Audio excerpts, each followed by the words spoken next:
Ooh, howdy gang. My name's Logan Samuel and welcome back to my channel. This is the fourth video in my personal finance crash course on YouTube. Today we'll be talking about the different types of debts and how to tackle bad debt and live bad debt free. So have you ever considered taking out a loan for a big purchase, whether that's a car, a house, or student loans? Or do you currently carry a big loan amount and you're looking for strategies and ways on how to tackle that faster? Or are you currently overwhelmed with debt and you need ideas or quick tips on how to get out of it fast? If yes to any of these, then great. We'll talk about all of it and more in this video. So explicitly, what we'll go through today are 1, the definitions of good and bad debt. 2, approaches and strategies to help you tackle bad debt.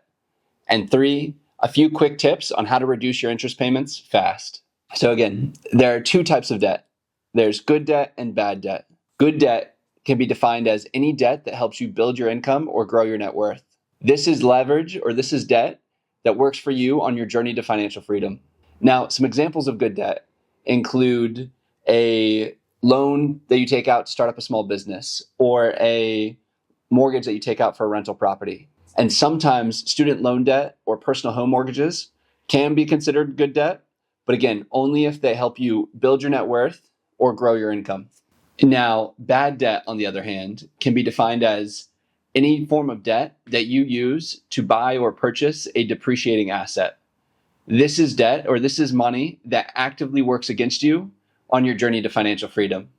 Now, examples of bad debt include paying interest on credit card loans, or taking out a loan to buy a new car, or whatever else you buy that depreciates over time.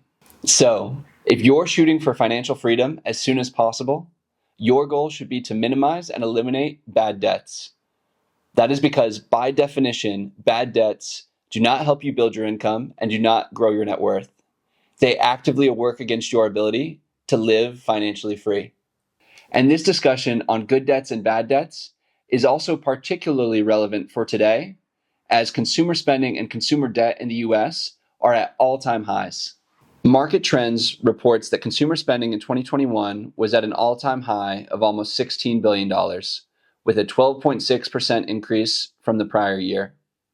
The New York Federal Reserve reports that total household debt is also at an all-time high of over $17 trillion. The Fed also highlights that non-housing debt, for example, student loans, credit cards, car payments, etc., is taking up a much greater share than beforehand at over $4.5 trillion. So, with the current trends in consumer spending today, it's imperative that you know the difference between the 2 types of debt and how each will affect you on your journey to financial freedom. So, but moving on to how to actually tackle bad debts if you have them. The approach is pretty simple, 3 steps, and it's especially simple since you've already built and are sticking with your budget that we discussed in the prior videos. And don't worry if you missed them, I'll have a link down below pointing to the videos I'm referring to. Okay, my 3-step approach. Step 1 is identify the amount of money that you can put toward bad debt each month. Step 2 is put that money aside, put that money in your budget, and make it tackle bad debts. And step 3 is don't put yourself into more debt. The goal is to eliminate debt, so only spend the money that you have. And again, I said those 3 steps would be simple, but they won't be easy. They'll take time and quite a bit of hard work, but you can do it. Now let's talk about a few strategies that you can think about while tackling bad debts. The first strategy is called the snowball strategy. Now, if you have multiple debt accounts, this strategy will help you think about which one you should tackle first, or the order with which you should tackle your debt accounts. It's called the snowball strategy because it's meant to mimic a snowball that starts at the top of the mountain, starting small, and slowly gets bigger as it grows. In this strategy, you pay the minimum balance on each of your debt accounts. And then if you have extra funds, you apply those extra funds to the account with the smallest loan balance. Once that account is eliminated, then you move on to your debt account with the next smallest loan balance. So, for example, let's say you have 3 accounts. One account with $100 in debt, one account with $1,000 in debt, and one account with $10,000 in debt.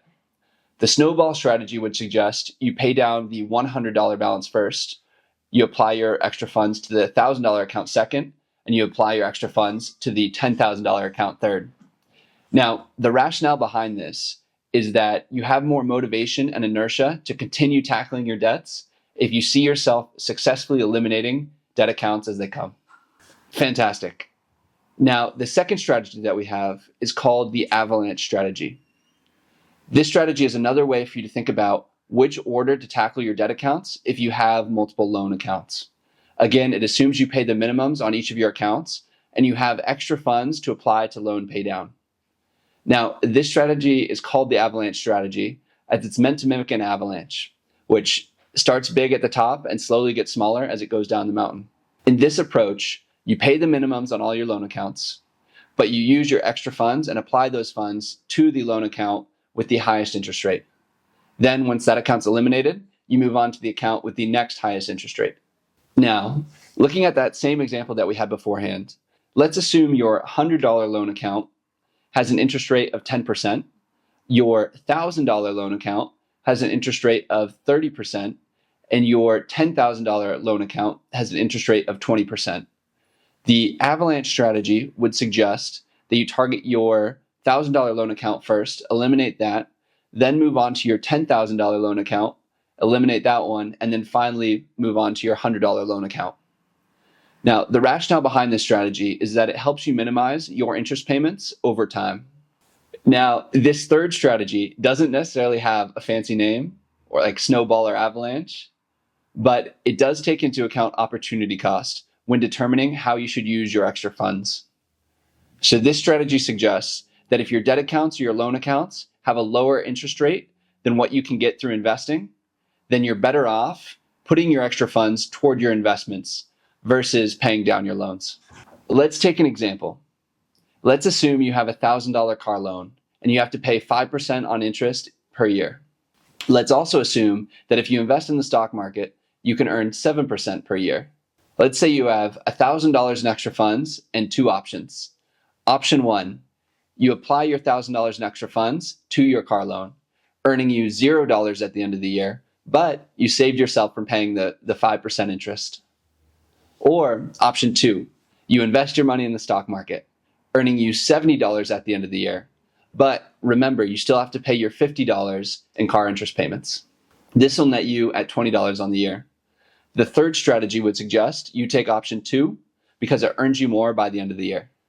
So what you should think about here is that depending on interest rates and depending on return on investment, there could be some situations where you earn more money through investing versus using your extra funds to pay down debt. But for me, I feel more comfortable focusing on and eliminating bad debt than risking a return on investment, even though I could be leaving some money on the table. Great. Now for some quick tips to close out our content for today. So quick tip number one, if you are really struggling with credit card debt and continue to put yourself into more credit card debt, consider taking your credit card and throwing it out the window. No, I'm just kidding there, but really do consider if you're struggling with the temptation of using your credit card, consider eliminating that physical credit card or getting rid of it, just so you don't have that temptation anymore. Quick tip number two. This one's for if you have really high interest credit card loans, consider a balance transfer. In other words, there are low interest credit cards out there that allow you to transfer your high interest balance over to their low interest cards. This could save you a ton of money in monthly interest payments. Quick tip number three. Now, this is for if you have multiple different debt accounts with various and high interest rates. Consider looking into a loan consolidation program. Now, I haven't researched this too much, but in a loan consolidation program, they'll be able to combine all of your different accounts into one single account. And similar to balance transfer, they often are associated with lower interest rates than what you were paying beforehand. This could help you save a ton in interest payments. In closing and summary, today we've learned that the definition of good debt is any debt that helps you grow your income or build your net worth, and bad debt is any form of leverage that doesn't do that. You've also learned the snowball strategy, the avalanche strategy, as well as how to take opportunity cost into account in your debt elimination approach. And lastly, you learned a few quick tips on how to minimize your interest payments fast. Thank you for watching. If you made it this far, please like, comment, subscribe, hit that notification bell if you enjoyed the video. It means a lot to me. I really appreciate it, and it helps out a ton with the YouTube algorithm. And also, as I'm trying to learn as much as possible as I go through this, Please comment any tips or thoughts that you have. I promise to respond to every comment on this video. Thank you, much love, and adios.